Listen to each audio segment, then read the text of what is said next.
יברכך אדוני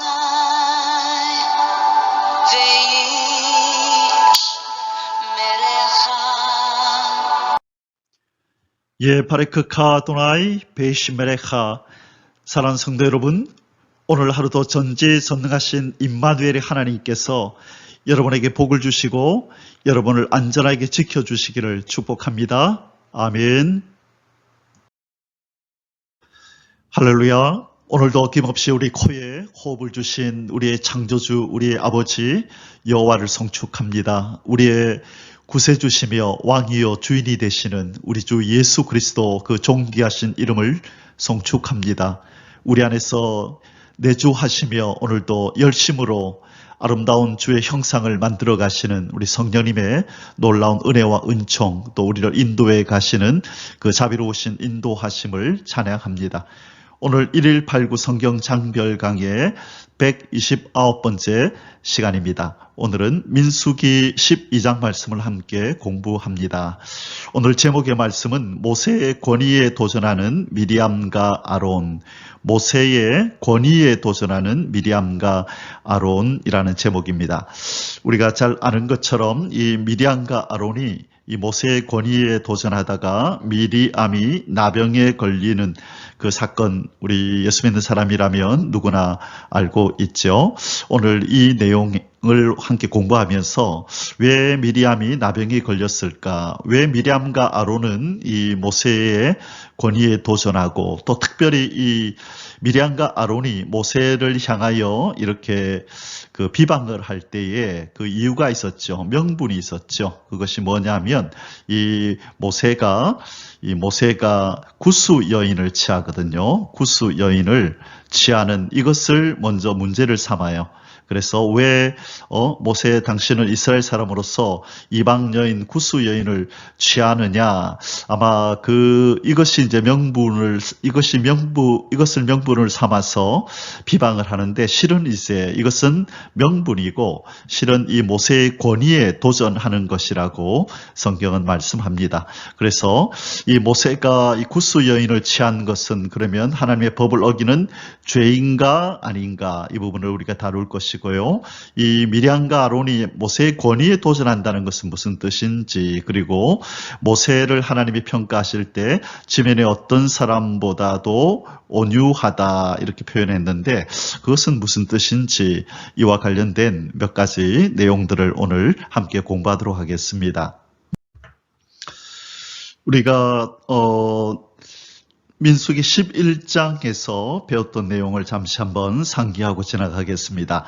이 음식에 대한 불평이 있었었죠. 그렇죠. 이 매일매일 먹는 이 만나의 실증을 내어서 이 고기를 먹고 싶다고 온방불평하는 그 내용을 우리가 이 민수기 11장에서 살펴보았습니다. 그 다른 인종, 또 개역 한글에서는요, 쪽들이라 그렇게 해서 출애굽 때 같이 따라 나왔던 이스라엘 백성이 아니라 다른 인종들이 이 선동을 해서 결국 이스라엘 백성들 전체에 그 원망 불평이 퍼지게 되고 이 만나의 실증을 낸 이스라엘 백성들이 고기 먹고 싶다는 그 불평을 함으로 하나님께서 메추라기를 바람으로 이렇게 바람을 불게 해서 이스라엘 진중에 떨어지게 했는데요.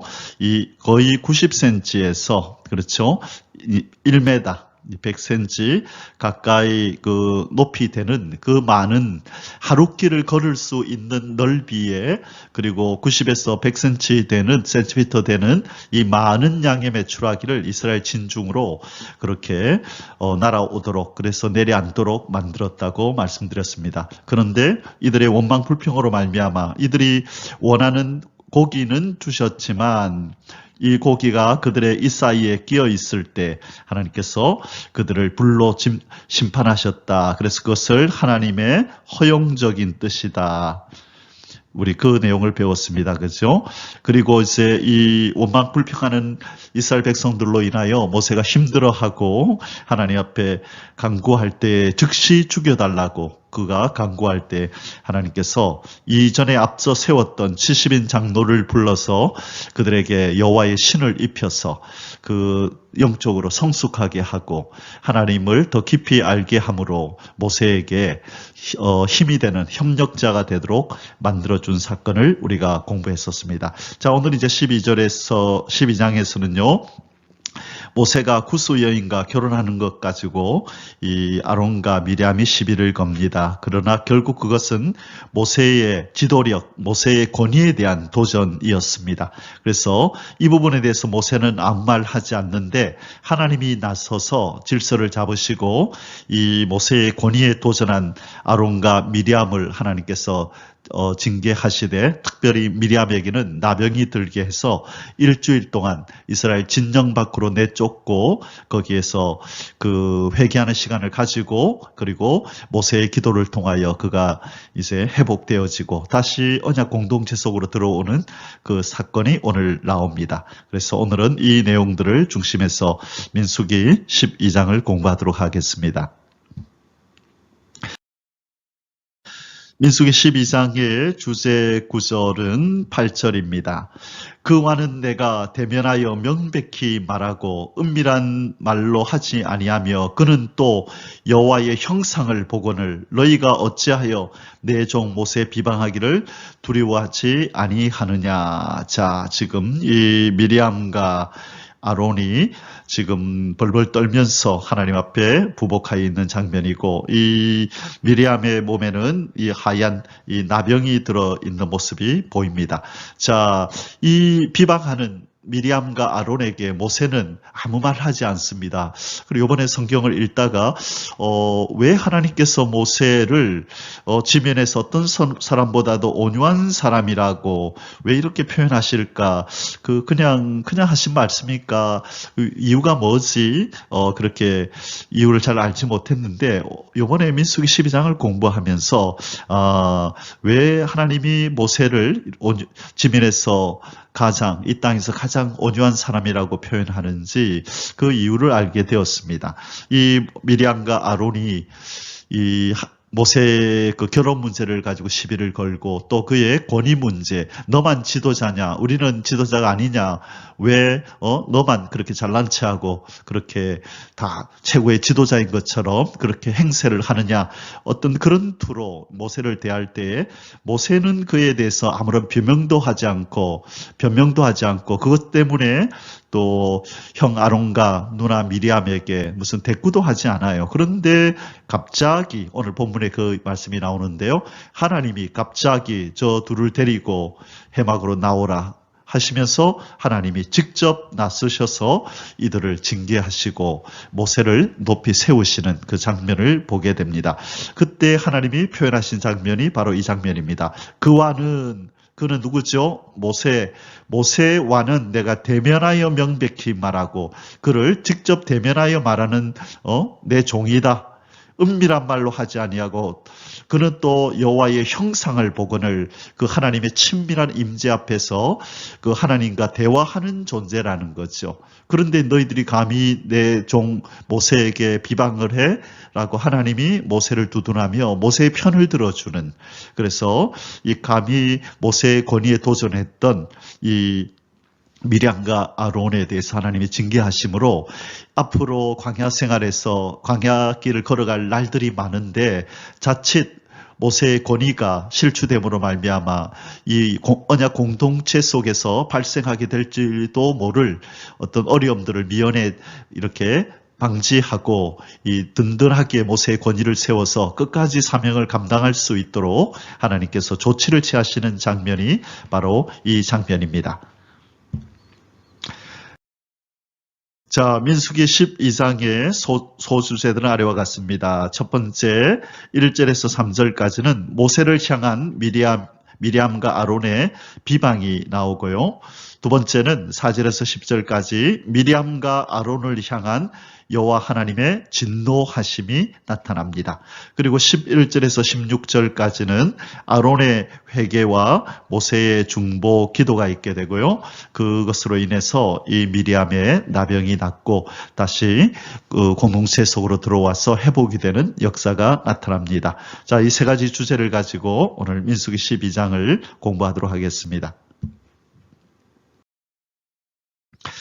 첫 번째 소주제입니다. 모세를 향한 미리암과 아론의 비방. 자, 미리암은 모세의 누나요, 아론은 모세의 형이죠. 그래서 이렇게 족보를 보면 미리암이 첫째 같고, 그리고 아론이 둘째, 그 다음에 이제 세 번째가 모세가 막내로 이렇게 등장을 합니다.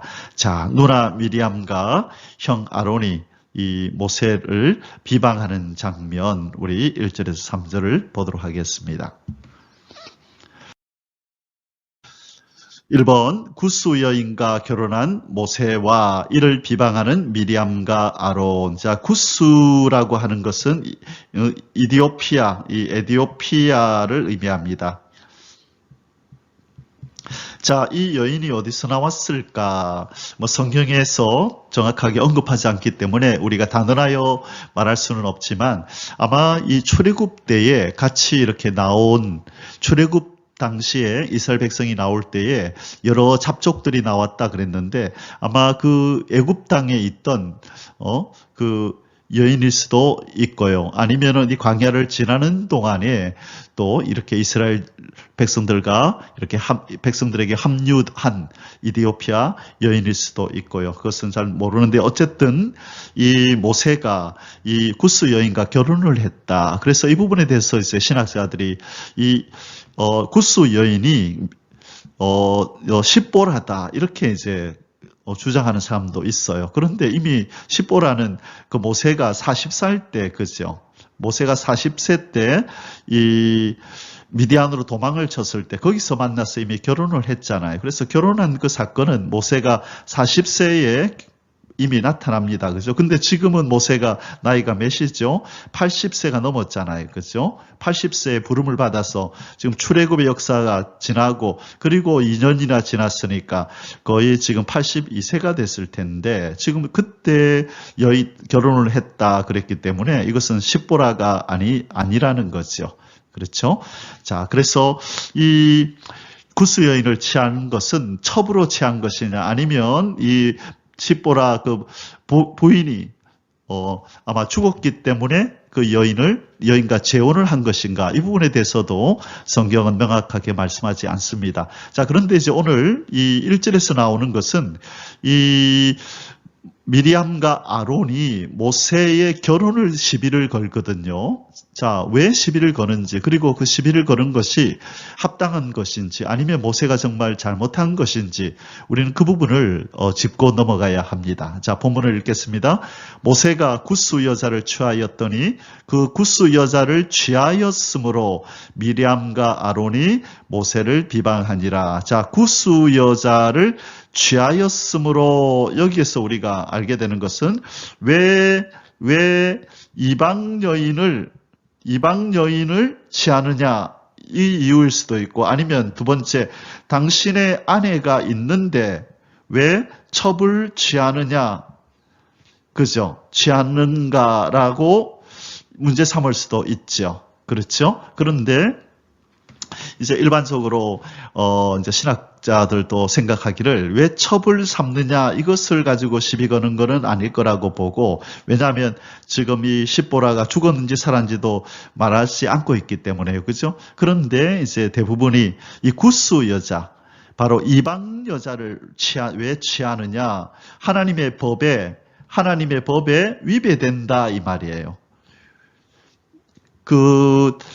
이제 뒤에서 제가 설명하겠지만 출애굽기 34장에 여기 가면은 이스라엘 백성들의 결혼 문제를 얘기하고 있거든요. 누구랑 결혼해야 되고 누구랑 결혼하면 안 된다는 얘기가 나오고 나중에 이제 모세가 한 번 더 말하겠지만 신명기 7장 1절 이하에 가면 이 부분을 또 얘기하고 있어요. 그래서 이 7장 1절에서부터 쭉 이제 얘기가 나오는데, 가나안 땅에 들어가면 그 여인들과 결혼하지 말라 그러면서 이제 그 1절에서 4절 이하로 쭉 보면 바로 이 결혼에 대한 얘기가 나오거든요. 그래서 우리가 왜 미량과 아론이 모세를 비방했을까? 왜 이방 여인을 취했냐고 비방했다고 볼 때에 이 비방은 합당한가? 더 나아가서 모세가 구스 여인을 취한 것은 합당한 결혼인가? 라고 하는 것을 우리가 성경적으로 한번 이것을 풀고 넘어가야 된다는 거죠. 자, 그러면 성경이 이 이스라엘 백성인 이스라엘 사람인 모세가 구스 여인, 이방 여인을 취한 이 사건을 어떻게 얘기하는지 한번 또 바로 이 구스 여인을 취한 것에 대해서는 정확하게 얘기를 하지 않지만 이스라엘 사람이 결혼하는 문제에 대해서, 이방 여인을 취하는 문제에 대해서 그 원리는 말씀하고 계시거든요. 그래서 두 구절을 찾아보면서 모세가 구스 여인을 취한 것에 이 합당한 일이었나 그렇지 않은가를 살펴보겠습니다. 자, 모세가 구스 여인을 취한 것은 하나님의 법을 어긴 것일까? 예, 많은 성도들이 이제 이 부분에 대해서 어겼다라고 이제 그렇게 생각해요. 그래서 성경을 공부하는 분들에게 제가 이제 물어보죠. 모세가 구스 여인을 취한 것은 죄입니까? 아닙니까? 잘못된 것입니까? 아닙니까? 잘못된 것이래요. 왜요? 라고 물으면 이방 여인을 취해서 결혼했기 때문이다. 그렇게 말하는 거예요. 자, 그런데 성경은 그렇게 말씀하지 않아요.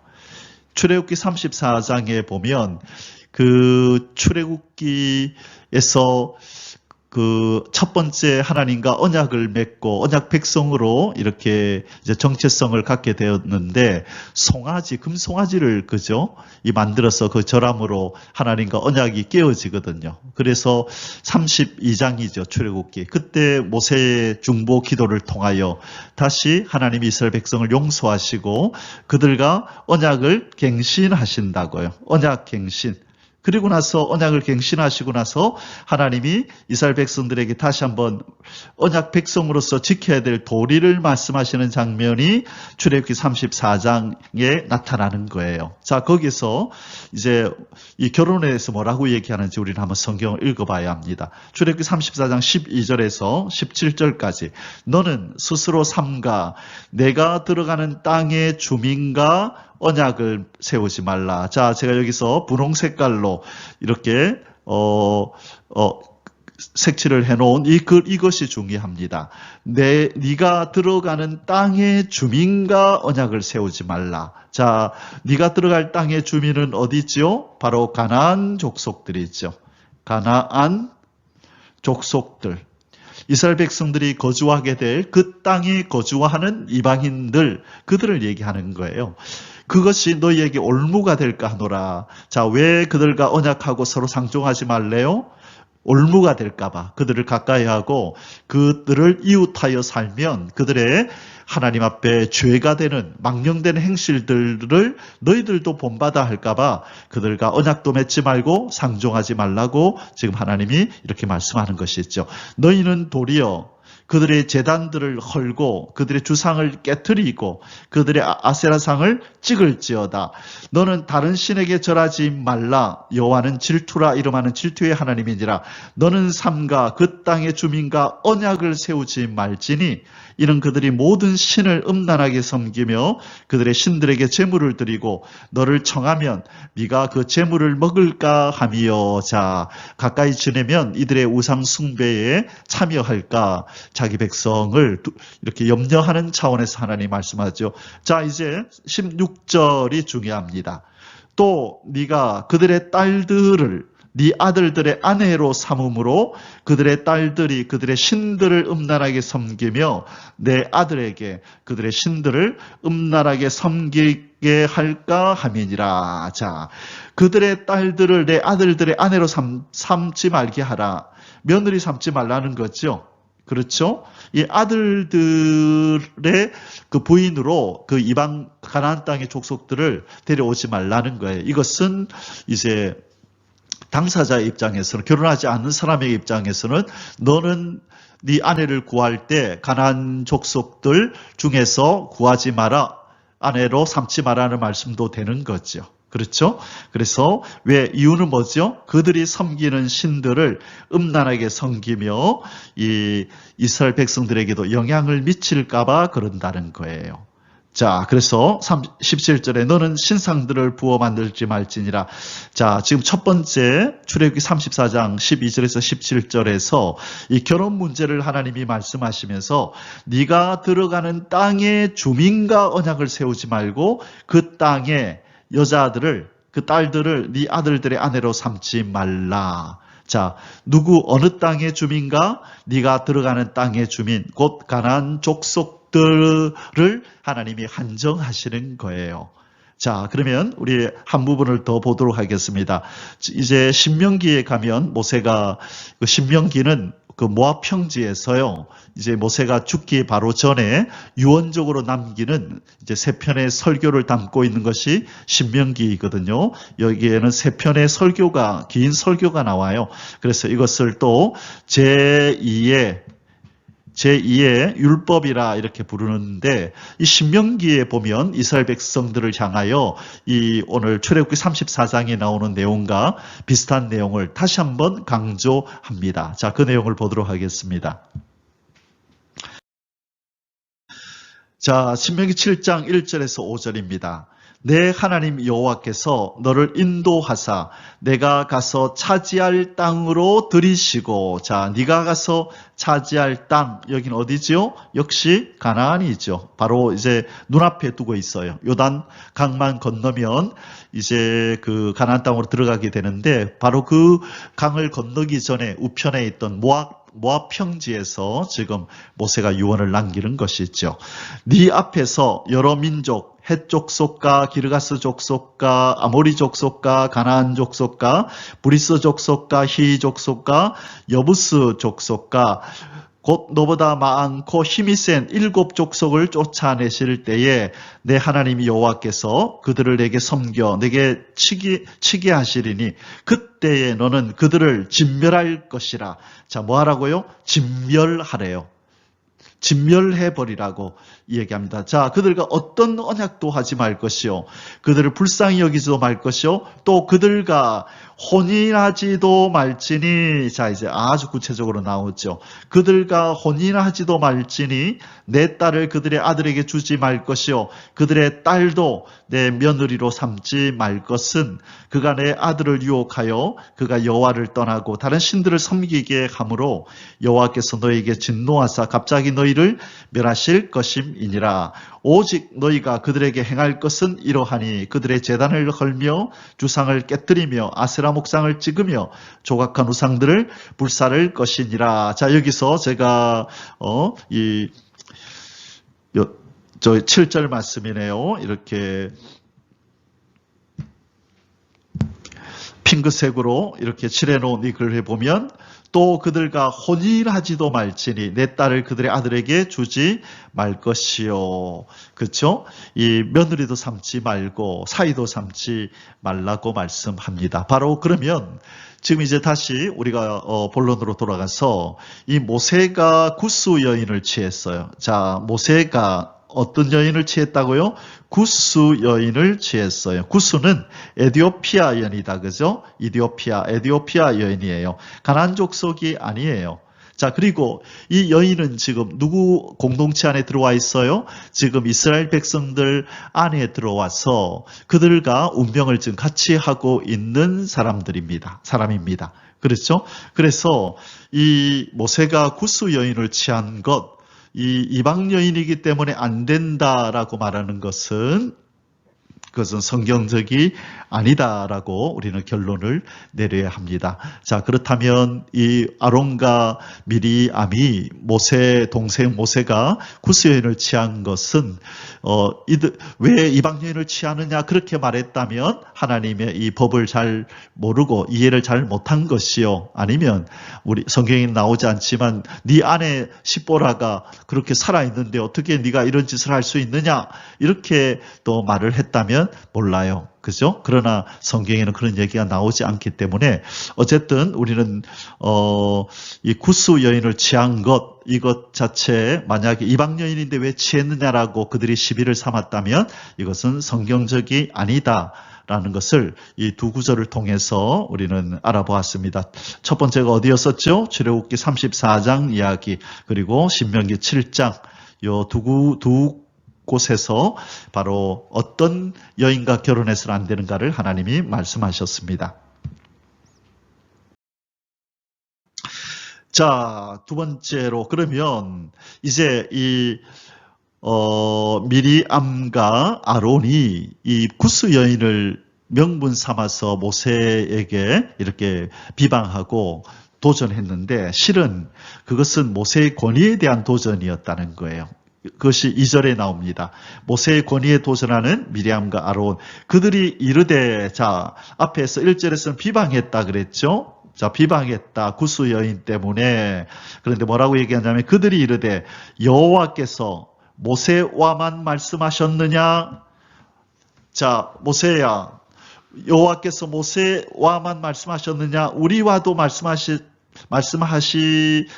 아니하셨느냐 하매 여호와께서 이 말을 들으셨더라. 자, 모세와만 하나님이 얘기하시냐? 아니다. 우리와도 하나님이 얘기하신다. 자, 지금 미리암과 아론이 지금 하는 이 말이 무슨 뜻일까요? 우리와도 말씀하지 아니하셨느냐 하매 자 지금 미리암을 먼저 한번 볼까요? 미리암을 성경에서는 뭐라고 얘기하냐면 여선지자라고 얘기를 해요. 어디에서 그 말씀을 하셨냐면 출애굽기 15장 20절 15장 20절에 보면 이 미리암을 뭐라고 표현하냐면 아론의 누이 선지자 미리암이 손에 소고를 잡음에 모든 여인도 그를 따라 나오며 소고를 잡고 춤추니 자 출애굽기 15장은 출애굽기 14장이 이 홍해 사건, 홍해를 건넌 사건이고요. 15장은 이제 모세의 노래라는 장인데요. 모세의 노래.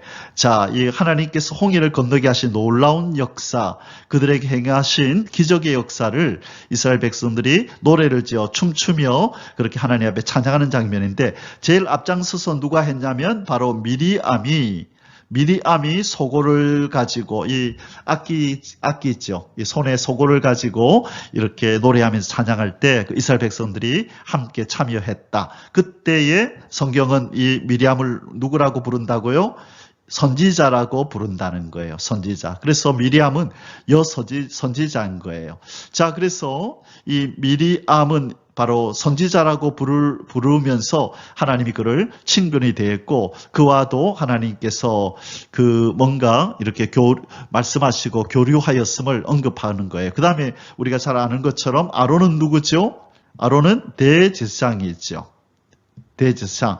그래서 당연히 대제사장으로서 12지파를 대신하여 또 위하여 가슴에 흉패를 붙이고 또 그 우림과 둠밈을 가지고 하나님의 뜻을 물으러 가고 하나님의 음성을 듣고 하나님의 뜻을 깨달아 아는 그렇죠? 그래서 우리와도 말씀하지 아니하셨느냐 할 때에 이것은 일리가 있는 말이죠. 그러나 그렇지만 하나님께서 이들에게 이렇게 그들도 지도자급으로 하나님이 대우를 하시지만 그러나 이들이 모세와 같은 위치에 있는 것은 아니라는 것이죠. 하나님께서 모세를 이스라엘의 지도자로 세우고 모세를 통하여 누구에게 말씀하시고 아론에게도 말씀하시고 그 아들들에게도 말씀하시고 그리고 이들을 통하여 백성들에게 말씀하시고 그렇죠? 그 사이에 또 70인 장로가 있고 그런데 항상 하나님이 제가 앞에서도 여러 장 강의를 하면서 말씀드렸지만 하나님은 꼭 어떤 말씀을 하실 때 모세를 통하여 하게 하신다는 거예요. 이것은 하나님과 이스라엘 백성들 사이에 모세가 중보자로 중재자로 이렇게 있음을 하나님이 인위적으로 그렇게 모세의 권위를 세워주시기 위해서 이때까지 그렇게 해오셨다는 거죠. 그 일을 뻔히 알고 있으면서 미리암과 아론이 지금 아주 노골적으로 이 모세의 권위에 도전합니다. 우리와도 말씀하지 않았느냐? 모세야 하나님이 너하고만 말씀하시느냐? 라고 따져 묻는 것입니다. 이때에 이 비방하는 말에 대해서, 이 도전하는 말에 대해서 모세는 아무 말도 하지 않아요. 그런데 뒤에서 뭐라고 얘기하나요? 여호와께서 이 말을 들으셨더라. 모세도 들었죠. 하나님도 들으셨어요. 그런데 모세는 이에 대해서 이런 방구, 어떤 대꾸도, 변명도, 어떤 말도 하지 않아요. 그런데 여호와께서 이를 괘씸히 여기셨다는 거예요. 그래서 여호와께서 이 말을 들으셨더라라고 따로 이렇게 기록하고 있는 것입니다. 자, 그러면 이제 여호와 하나님의 반응이 나오겠다, 그죠? 하나님이 어떻게 이 문제를 처리하시는지를 한번 보도록 하겠습니다. 자, 3번. 지면에 어떤 누구보다도 성품이 온유한 모세. 자, 성경은 갑자기 이 미리암과 아론이 모세를 비방하는 얘기를 하다가 느닷없이 생뚱맞게 3절에서 이런 표현을 씁니다. 이 사람 모세는 온유함이 지면의 모든 사람보다 더하더라. 자, 이렇게 기록하고 있습니다. 조금 전에 비방 얘기 나오다가 갑자기 왜 모세의 온유함이 나올까요? 그래서 아까 서론에서도 말씀드렸지만 이 누나와 형의 비방하는 말을 듣고도 이 모세는 이런 방구 어떤 말도 하지를 않아요. 그냥 온유함으로 참고 그냥 넘어가려고 하는 것입니다. 하나님께 맡기는 거죠. 이 마음이 참 불쾌하고 그랬겠지만 그 자신은 어떤 말도 하지 않습니다. 자, 그런데 아까 앞절에서 뭐라 그랬어요? 누가 들으셨더라? 여호와께서 이 말을 들으셨더라. 자, 모세는 가만히 있어요. 그래서 아마 하나님께서 모세의 온유함에 대해서 이렇게 기록한 것이 아닌가. 이런 말을 듣고도 모세는 잠잠히 있었다. 그래서 이 표현을 썼다고 저는 생각합니다. 자, 그러면 이제 하나님께서 이 문제를 어떻게 해결하시는지 한번 보도록 하겠습니다. 2번, 미리암과 아론을 향한 하나님의 진노. 자, 이제 하나님이 모세를 대신하여 이제 어떤 조치를 취하시는 장면이 4절에서 10절에 나옵니다. 1번, 충성된 종 모세를 인정하시며 모세를 비방한 미리암과 아론을 책망하시는 여호와 하나님. 하나님께서는 이 모세를 충성된 종이라 그렇게 부르시면서 그를 인정하신다는 말씀을 미리암과 아론 앞에서 그렇게 천명을 하십니다. 자, 4절에서 8절입니다. 여호와께서 갑자기 모세와 아론과 미리암에게 이르시되, 자, 여기에서 주목할 단어는 이 갑자기라는 거예요. 하나님께서 불현듯 갑자기 모세와 아론과 미리암에게 이르시되 너희 세 사람은 회막으로 나오라 하시니 그 세 사람이 나아가매. 자, 사랑하는 성도 여러분, 지금 여기 12장 4절에서요, 여호와께서 갑자기 모세와 아론과 미리암에게 이르시되, 자, 바이오메르, 히브리어에 보면, 한국말에 보면 이 의미가 정확하게 안 나와 있는데요. 이 히브리어에 보면 바이오메르, 그리고 그분이 말씀하셨다. 자, 여호와께서 갑자기 모세와 아론과 미리암에게 이르시되, 우리 한국말에 이렇게 나열이 되어 있지만 히브리어 성경에 보면 바이오메르 예흐바, 바로 그리고 그분이 말씀하셨다. 여호와 그분이 말씀하셨다. 이게 먼저 나와요. 그런데 거기 보면은 와우 전환법이라고, 와우 전환법 또는 와우 계속법이라는 이런 히브리어 문법이 있는데요. 이것은 그분이 말씀하셨다는 이 동작이 바로 앞에 나오는 이 동사의 동작을 바로 이어서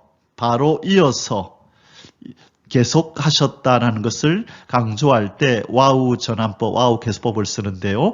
이 12장 4절에서 그분이 말씀하셨다라고 할 때 와우 전환법, 와우 계속법을 써요. 그것은 뭐냐면 아까 3절에서는요, 모세가 지면에 어떤 사람보다 그 온유하더라 그렇게 모세의 성품에 대해서 얘기했는데 바로 그 앞에 하나님께서 한 행동이 뭐였죠? 여호와께서 들으셨더라. 기억나십니까? 들으셨더라 그랬죠? 그러니까 듣는 이 동작을 하시고 바로 이어서 그분이 말씀하셨다는 거예요. 그러니까 시간적 갭이 그렇게 크지 않다는 거예요. 이 미리암과 모세, 아론이 이 모세를 비방하는 말을 딱 듣고 나자마자 하나님께서 곧 이어서 바로 모세와 아론과 미리암에게 이르시되 너희 세 사람은 이리 해막으로 나오라 하고 이 하나님께서 미리암과 아론이 모세를 비방한 일에 대해서 뭔가 조치를 취하시려고 세 사람을 부르는 것입니다. 자, 이들은 아마 이렇게 불려가면서 왜 하나님이 부르시는지 알 수 있었을 거라고 봅니다. 왜? 그 동작이 바로 이어졌기 때문에요. 자, 5절에서 여호와께서 구름 기둥 가운데로부터 강림하사, 자, 하나님께서 그 위엄을 드러내실 때에, 그렇죠? 구름 기둥과 함께 이렇게 임하시고 또는 불 가운데 임하시고 그러셨죠. 자, 지금 12장 5절에서 여호와께서 구름 기둥 가운데로부터 강림하사 장막문에 서시고 아론과 미리암을 부르는지라. 자, 두 사람만 불렀네요. 아론과 미리암, 너희 두 사람 이리 와. 그 두 사람이 나아가며 이르시되 내 말을 들으라. 너희 중에 선지자가 있으면 나 여호와가 환상으로 나를 그에게 알리기도 하고 꿈으로 그와 말하기도 하거니와 내 종 모세와는 그렇지 아니하니 그는 내 온 집에 충성함이라. 자, 다른 선지자들에게는 꿈이나 환상으로, 그렇죠? 환상이나 꿈으로 얘기하지만 내 종 모세하고는 그렇게 하지 않는다. 내가 직접 대면하여 말하는 사이다. 그런 얘기를 이제 하죠. 자, 그리고 모세를 평가하면서 그는 내 온 집에 충성합니다. 충성된 내 종이다. 그 얘기를 하잖아요. 내가 인정하는 종이다. 그 얘기를 하는 겁니다. 8절, 그와는 내가 대면하여 명백히 말하고 은밀한 말로 하지 아니하니 이것은 뭘 의미하죠? 친근함을 얘기합니다. 친근함, 친밀함, 가까운 사이, 그렇죠? 아주 남다른 사이라는 거예요. 그것을 하나님이 특별히 가까이 여기시고 특별히 아끼시는 종이다라고 하는 것을 이렇게 말씀하시는 거예요. 자, 은밀한 말로 하지 아니하며 그는 또 여호와의 형상을 보거늘, 자, 하나님의 친밀한 임재를 보는 사이라는 거예요. 친밀한 임재를 보는 그런 사람이 바로 모세다. 너희가 어찌하여 내 종 모세 비방하기를 두려워하지 아니하느냐. 하나님의 종, 하나님이 아끼는 종을 비방하는 것은 바로 하나님을 비방하는 것이라고 하나님께서 지금 여기시고 계신 거예요. 그래서 이 모세는 그 온유한 마음으로 참았지만은 하나님께서 지금 대신 진노해 주시는 거예요. 너희가 어찌하여 내 종, 충성된 내 종, 내가 인정하여 항상 내 옆에 두는 내 종을 향하여 어떻게 그렇게 비방하느냐라고 하나님께서 지금 책망하시고, 왜 비방하기를 두려워하지 아니하느냐, 두려운 일을 지금 내 종을 함부로 그렇게 대하는 일을 왜 그렇게 하느냐라고 하나님께서 엄히 지금 책망하고 계시는 장면입니다. 자, 하나님께서는 모세를 지금 편들어 주시고 모세의 권위를 세워주고 계시는 장면입니다. 이번 여호와 하나님의 진노로 나병에 걸린 미리암, 9절에서 10절입니다. 여호와께서 그들을 향하여 진노하시고 떠나심에 구름이 장막 위에서 떠나갔고 미리암은 나병에 걸려 눈과 같더라. 아론이 미리암을 본즉 나병에 걸렸는지라. 자, 여기에서 이 두 사람이 지금 모세를 비방했잖아요. 미리암과 아론. 근데 왜 나병이 걸린 사람은 미리암 혼자일까요? 우리는 여기에서 이 두 가지를 생각할 수 있습니다. 미리암만 나병에 걸린 것은 미리암이 바로 이 비방하는 일을 주도했다. 미리암이 이것을 주도했기 때문에, 그리고 아론은 그냥 이렇게 옆에 있어 준 것, 어떤 그런 모습, 그것 때문일 수가 있고요. 아니면 아론도 당연히 이 일에 동참하여 하나님 앞에 벌을 받아 마땅하지만 지금 아론은 직분이 무엇이죠? 대제사장이잖아요. 그렇죠? 지금 이 대제사장은 할 일이 많습니다. 이스라엘 백성들을 대신하여 여러 가지 제사를 그렇게 집례해야 되는, 그렇죠? 이 제사장은 하나님 앞에서 이 임무를 잘 완수하려면 그 부정함에서 멀리 떠나야 됩니다. 그것이 레위기 21장 10절에서 15절에서 절대로 이 대제사장은 부정해서는 안 된다. 특별히 대제사장은 부모가 죽어도 그 시체를 만지면 안 된다라고까지 얘기를 했잖아요. 그런데 만약 이 대제사장이 문둥병이 걸려버리면 그가 행해야 될 직분을 행하지 못하기 때문에 그랬을 수도 있다. 이 두 가지를 우리가 생각할 수 있습니다. 미리암이 주도했기 때문에 미리암만 걸렸거나 아니면 아론도 함께 벌 받아야 되는데 아론은 대제사장 직분 때문에 하나님이 은혜로 지금 봐주신 것이다 라고 생각할 수가 있습니다. 자, 이제 세 번째 소주제를 공부합니다. 아론의 회개와 모세의 중보 기도 11절에서 16절까지입니다.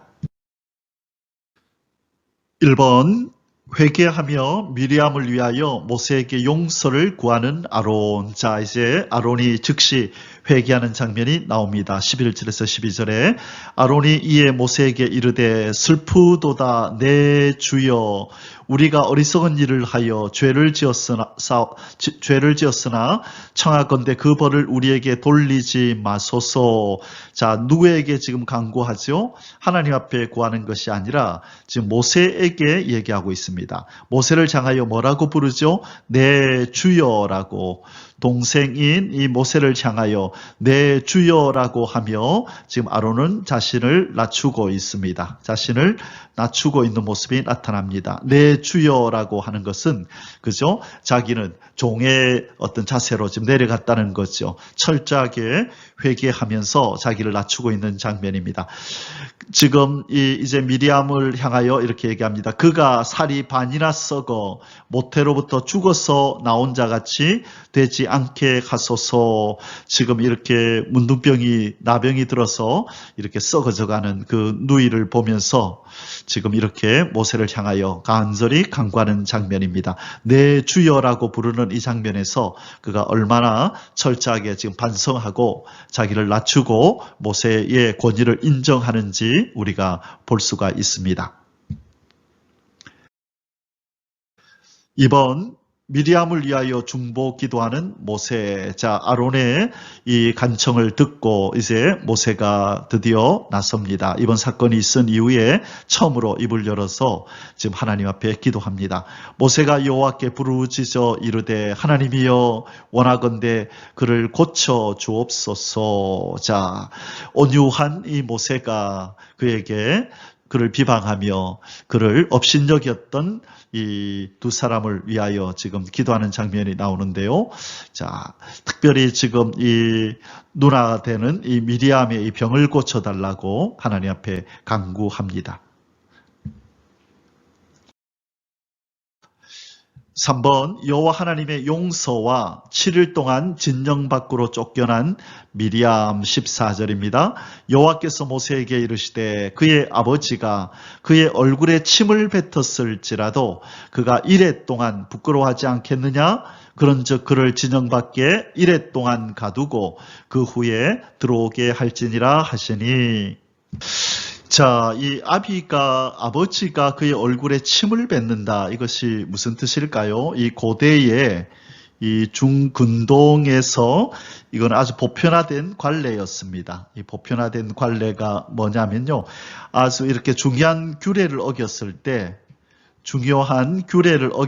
때에 이 심한 모욕과 저주의 표시로 침을 뱉는 것입니다. 심한 모독과 모욕과 이 저주의 표시로 그 사람에게 침을 뱉는 겁니다. 그래서 침뱉음을 당한 사람은 저주받은 자다. 자, 침뱉음을 받은 사람은 저주받은 자다라고 여겼었다는 것이에요.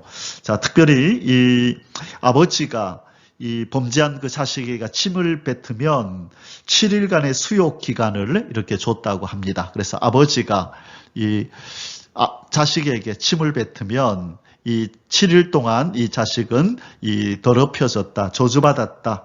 그래서 이 모욕한 것에, 이 모욕을 받고 지금 저주를 받은 것에 대해서 이 7일 동안 이렇게 저주받은 자의 신분을 가지고 있어야 됐다는 거예요. 하물며 지금 하나님을 모독하고, 그죠? 그래서 하나님에 의해서 지금 징계를 받은 이 미리암은 얼마나 더 지금 부정하겠느냐? 그렇죠? 아주 모욕적이고 저주를 받았겠느냐? 그러니 아버지가 자식의 얼굴에 침을 뱉어도 7일간 부정하거든 하물며 하나님으로부터 지금 저주를 받아서 이렇게 징계를 받은 바로 이 미리암은 얼마나 더 부정하고 그렇게 벌을 받아야 마땅하느냐. 그래서 7일 동안 진정 밖으로 내보내고 그 이후에 들어오게 하라고 하나님께서 명령을 내리십니다. 자, 이 7일 동안 어쩌면 이 미리암의 생애 속에서 가장 치욕적이고 수치스럽고 또 참 하나님 앞에서 또 이 모세 앞에서 미안하고 송구스럽고 참 만감이 교차하는 그런 7일을 아마 보냈을 것으로 봅니다. 저 진정 밖에서 그렇죠? 격리되어서 하나님의 거룩한 공동체에서 쫓겨난 그의 삶이 또 그의 일주일간의 그 마음이 어땠을까? 아마 그 이유는 다시는 모세를 향하여 그런 비방의 말이나 건의에 도전하는 일을 하지 않았을 것으로 여겨집니다. 자, 네 번째로 한 개인의 범죄가 언약 공동체에 미치는 폐해. 자, 오늘 마지막 두 구절입니다. 15절에 16절에 이에 미리암이 진영 밖에 1회 동안 갇혀 있었고, 자, 7일 동안 이 수욕 기간입니다. 수욕을 당하는 이 기간이 바로 7일이었죠. 백성은 그를 다시 들어오게 하기까지 행진하지 아니하다가 그 후에 백성이 하세롯을 떠나 바란 강야에 진을 치니라. 자, 이 미리암이 진영 밖에 7일 동안 갇혀 있는 동안에 이스라엘 백성들은 무엇을 멈췄다고요? 행진을 스탑한 것입니다. 행진을 멈췄습니다. 이 하나님의 역사, 하나님의 백성들과 함께 이 가나안 땅을 향하여 가나안 땅을 향하여 전진해야 되는데 바로 미리암의 이 일 때문에 7일 동안이나 지금 전진하지 못하고 멈춘 것입니다. 자, 한 일개 개인 때문에 이스라엘 전체가 지금 이 전진하는 일을 하지 못하고 멈추어 섰다는 것, 이것은 어떤 면에서 그저 큰 폐해를 입힌 거죠. 이 공동체, 언약 공동체 말이죠. 자, 이런 사람이 또 있었죠. 이 아간이라는 사람 때문에, 그렇죠. 이 여리고 성을 무찌르고 나서 하나님께서 어떤 것도 가져오지 말라 그랬는데 이 아간이 하나님 말씀을 어기고, 그렇죠. 금하고 옷을 가져와서 숨겨놨다가 이 아간 한 사람 때문에 아이 성을 공격했는데 지게 되죠. 그래서 많은 자기의 동족들이 죽임을 당하는 그런 일들이 벌어지는 거죠. 아간 한 사람 때문에요. 지금도 마찬가지입니다. 한 사람, 미리암 때문에 이스라엘 백성들이 전진하는 일을 일주일 동안 멈추고 지금 기다려야 하는 일이 벌어진 것입니다. 이것이 바로 언약 공동체의 특징입니다. 언약 공동체는 한 사람이 곧 모든 사람을 대신한다는 거예요. 곧 내가 너고 네가 나다. 이것이 바로 언약 공동체의 특징입니다. 그래서 이 초대 교회 때도 그렇죠. 이 아나니아, 이 삽비라 부부가 그렇게 죄를 범할 때에 하나님께서 그들을 바로 죽여버리시는, 그래서 하나님의 언약 공동체에서 죄를 제거하시고 부정을 제거하시는 그런 장면을 우리는 신약에서도 보게 됩니다. 그래서 우리는 나 하나가 우리 공동체를 대표한다는 그런 마음을 가지고 두렵고 떨림으로 이 공동체 안에서 나의 역할을 잘하고 죄와 부정으로부터 떠나야 될 줄 믿습니다. 아멘. 사랑하는 성도 여러분, 오늘 민수기 12장의 결론의 말씀을 맺도록 하겠습니다. 하나님과의 친밀하심을 구하자라는 이 결론을 생각해 보기를 원합니다. 오늘 민수기 12장 그렇게 긴 장은 아니었는데요. 어떤 구절이 제일 마음에 남습니까? 저는 바로 그는 내 형상을 복원을 하는 이 구절이 참 도전이 되고 마음에 많이 와닿았습니다. 하나님과 모세가 정말 친밀했구나. 하나님께서 이 모세를 너무나 아끼고 사랑해서 자기 옆에 딱 두고 그렇게 계셨구나. 나도 그렇게 하나님과 친밀함 속에 있으면 얼마나 좋을까라는 그런 간절함을 가져보았습니다. 12장 8절이었죠. 그와는 내가 대면하여 명백히 말하고, 직접 대면하는 사이랍니다. 명백히 꿈이나 환상으로 말하는 것이 아니라 직접 대면하여 대화를 나누는 사이라고 말씀합니다. 은밀한 말로 하지 아니하며 그는 또 여호와의 형상을 복원을 하나님의 친밀한 임재 안에 거한 사람이라 그렇게 말씀합니다. 너희가 어찌하여 내 종 모세를 비방하기를 두려워하지 아니하느냐? 그가 보통 사람인 줄 아느냐? 내가 그를 얼마나 아끼는 줄 아느냐? 그런데 감히 너희들이 내 충성된 종을 함부로 비방해, 이런 말씀이죠. 자, 진정 하나님의 사랑을 받고 하나님을 사랑하는 사람이라면 그분의 형상을 바라보기를 원해야 합니다. 그분과 어떤 누구보다도 친밀하게 되기를 간절히 사모해야 합니다. 바로 그런 마음을 가진 자라야 하나님의 기쁨이 되는 것입니다. 하나님의 마음에 합한 사람, 누구죠? 하나님의 마음에 합한 사람, 그러면 바로 다윗을 얘기하잖아요. 다윗이 왜 하나님의 마음에 합했을까라고 할 때 여러 가지 답이 나올 수 있지만 오늘 우리 결론과 이 관계해서 우리가 다윗의 이 하나님의 마음에 들만한 그 인품과 그분의 신앙의 모습이 뭐였냐면요, 하나님의 친밀함을 그가 사모했다는 거예요. 뭘 사모했다고요? 하나님의 친밀함을 사모한 사람이 바로 다윗이었다는 것입니다. 그 내용이 어디에 나오냐면 시편 25편 14절에 이런 말씀이 있습니다.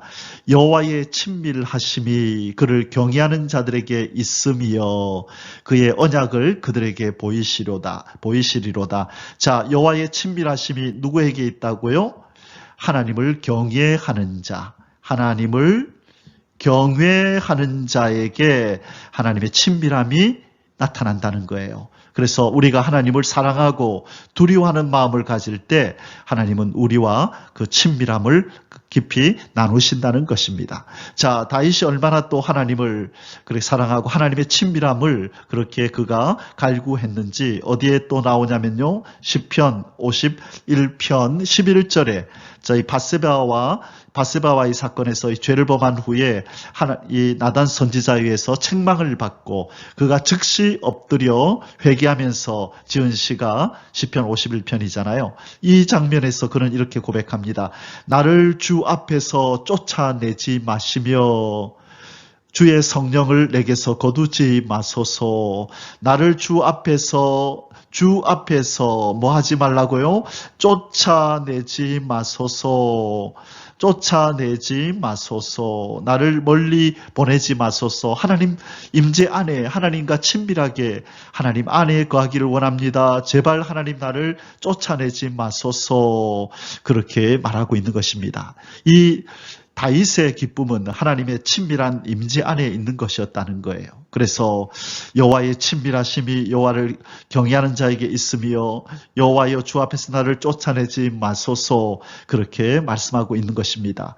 자, 그럴 때 우리가 떠오르는 찬송 구절이 한 구절이 있지요. 여러분, 저는 이 구절이 갑자기 이 찬송가가 떠올랐습니다. 찬송가 446장에 보면요, 446장 주 음성 외에는 딴 기쁨 없도다. 주 음성 외에는 참 기쁨 없도다. 그 찬송 아시죠? 그 4절에 보면 이런 가사가 있습니다.